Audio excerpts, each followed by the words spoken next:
Tu es cruel. Ouattara, tu es sans cœur. Tu as un cœur noir. Tu as un cœur de pierre. Tu es mauvais. Tu n'as pas ta place en enfer. C'est plus que l'enfer. Soyons sérieux. Mais Ouattara, tu es cruel. Ouattara, tu es sans cœur. Tu as un cœur noir. Tu as un cœur de pierre. Tu es mauvais. Tu n'as pas ta place en enfer. C'est plus que l'enfer.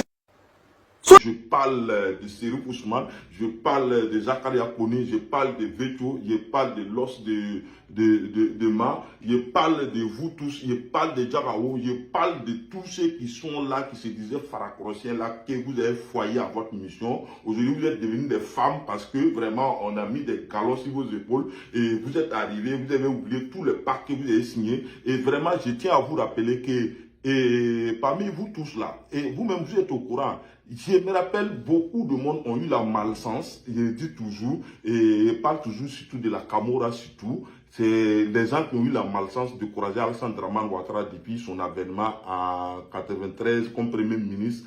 En 93 comme Premier ministre, vraiment je parle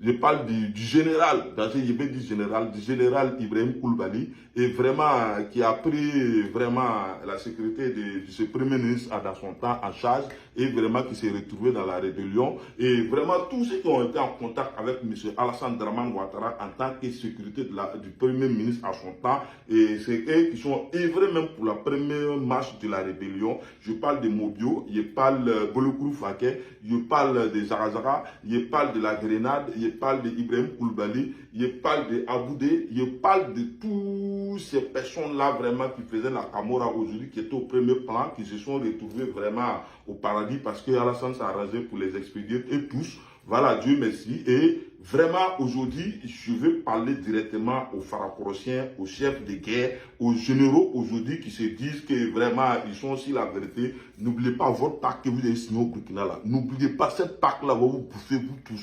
Vous avez groupé si Ibrahim Koulibaly pour aller le tuer, non. C'est même chose là, les enfants, vous traînez derrière eux là, vont te grouper pour vous éliminer aussi, parce que vous n'êtes pas sur la vérité. Vous avez failli à votre mission.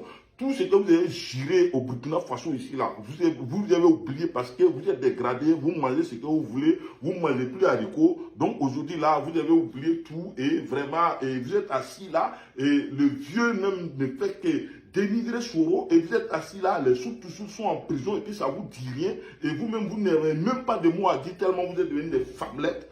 Hein? C'est comme ça, vous avez signé votre pacte aujourd'hui. Et comme ça, il n'y a pas quelqu'un parmi vous qui peut dire à l'évier que non, et Soro n'est pas comme ça, c'est pas comme ça, il est. Voilà ce qu'on a fait, voilà ce qu'on a fait.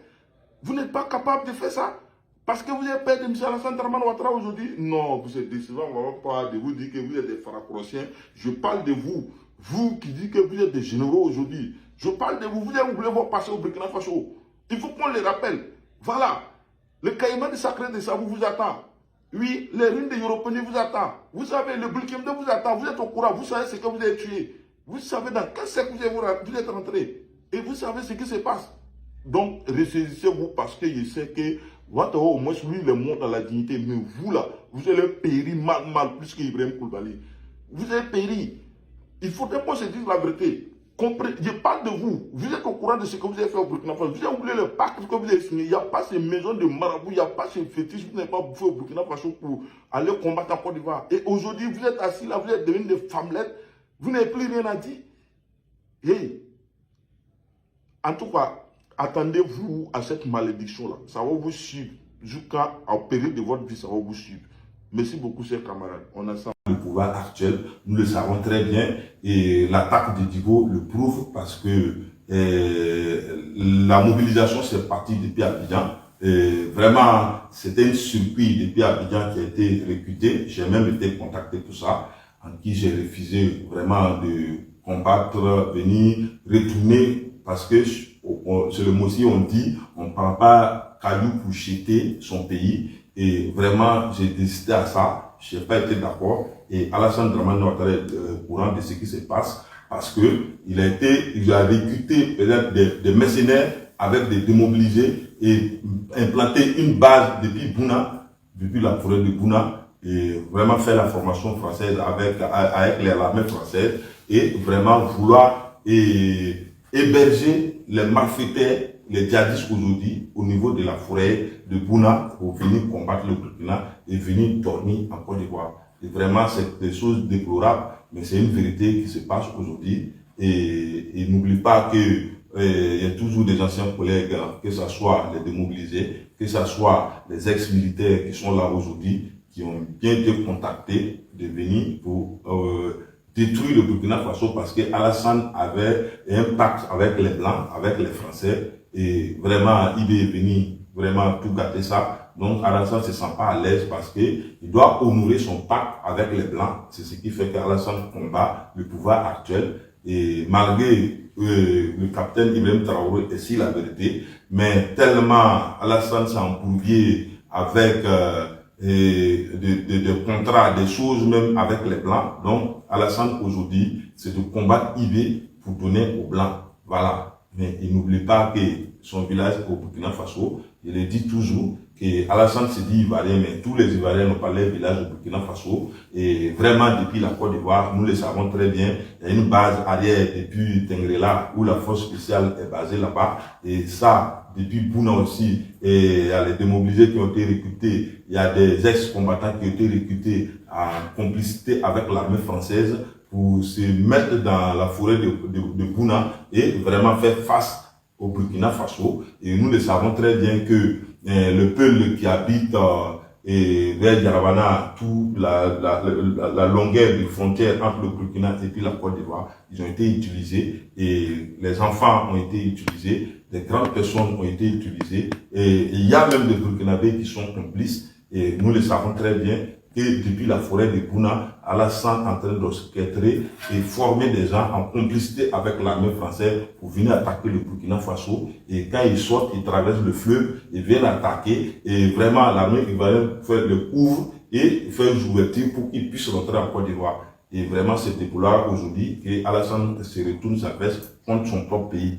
Voilà. Moi, en tout cas, je confirme les dires du capitaine Ibrahim Traoré lors de la rencontre avec les forces vives, qui dit ceci que vraiment la Côte d'Ivoire a en complicité pour attaquer le Burkina Faso et vraiment ils n'ont pas de problème avec les Ivoiriens, mais ils ont un problème avec le pouvoir ivoirien. C'est vrai, c'est vérifié et je le confirme que les Burkinabés qui ont été utilisés pour faire la rébellion ont été contactés individuellement pour venir vraiment accompagner l'armée française vers le forêt de Bouna et vraiment mener des actions au niveau du Burkina ici. La preuve en est que vous avez tous ceux qui sont discrédités au Burkina Faso ici contre le régime aujourd'hui se retrouvent à Abidjan. Et Abidjan est devenu un lieu où tous les malfaiteurs de Burkina peuvent se rallier parce qu'il y a une base là-bas qui vraiment reçoit tous les Burkinabés qui veulent vraiment accompagner Alassane Ouattara dans son sale besoin. Parce que venir attaquer son propre pays, c'est dangereux et vraiment, c'est être inconscient parce que il faut être bête pour venir retourner les armes contre ton pays. Et je confirme ça très bien que M. Alassane Ouattara, en complicité avec certains mercenaires, en complicité avec certains Burkinabés vendus, est en train de mener des actions contre le pouvoir actuel, et le capitaine Ibrahim Traoré. Vraiment, il est dans sa raison et vraiment, nous le savons très bien que quand je prends...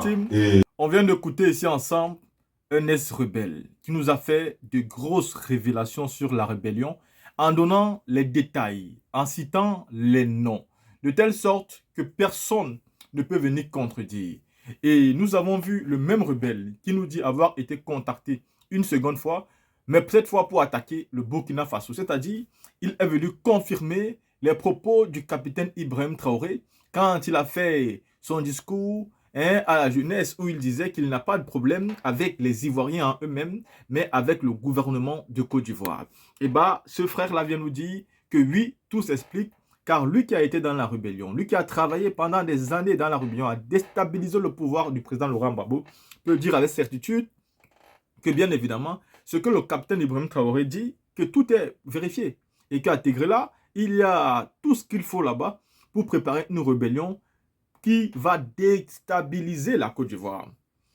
Mais dans sa seconde vidéo, il tient à rappeler à Alassane Ouattara que même si lui, Ouattara, se dit ivoirien, bah, tous les Ivoiriens n'ont pas leur village au Burkina Faso. Donc lui, il a son village dans le Burkina Faso. Le Burkina, c'est son pays d'origine. Mais comme il n'a pas de limite, il veut tout vendre, il ne veut pas s'arrêter. Il a signé des contrats, il a signé des pactes avec l'Occident. Aujourd'hui, il est ici. Il arrive à la fin de son règne. L'âge monte. Il a sa famille. Tout le monde peut tomber. Tout le monde peut payer le prix cher. Alassane Ouattara a de plus en plus peur. Et il est de plus en plus prêt à faire du mal. Vous savez, imaginez-vous un lion enragé qui a peur de mourir.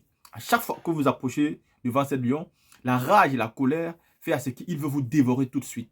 La position d'Alassane Ouattara est un peu comme un lion enragé. Un lion qui sait qu'il est blessé, qui a peur. Tout ce qui s'approche à côté de lui, ce lion-là veut simplement les détruire tout de suite. Parce qu'il sait que si ces personnes arrivent où il est, ils vont constater qu'il est blessé. Et alors, il sera facilement détruisable.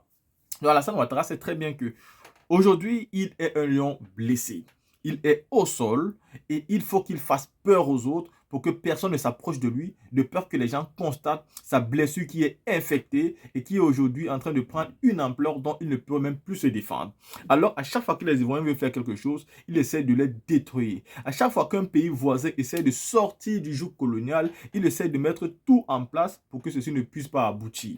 Nous avons vu avec le Mali, il y avait une histoire de mercenaires. Nous avons vu avec le Burkina Faso, les rebelles et les terroristes formés pour aller déstabiliser le Burkina. Nous avons vu avec le Niger. Comme le Niger était un peu loin, il a voulu former, avec la complicité de la CEDEAO, une force armée pour aller déstabiliser le pays. Il voulait utiliser ce problème-là pour trouver une solution pour aller déstabiliser, mais grâce à Dieu, ça n'a pas fonctionné. Là, vous venez d'écouter ici les propos d'un ancien rebelle, Alassane Ouattara. Dites-moi ce que vous pensez.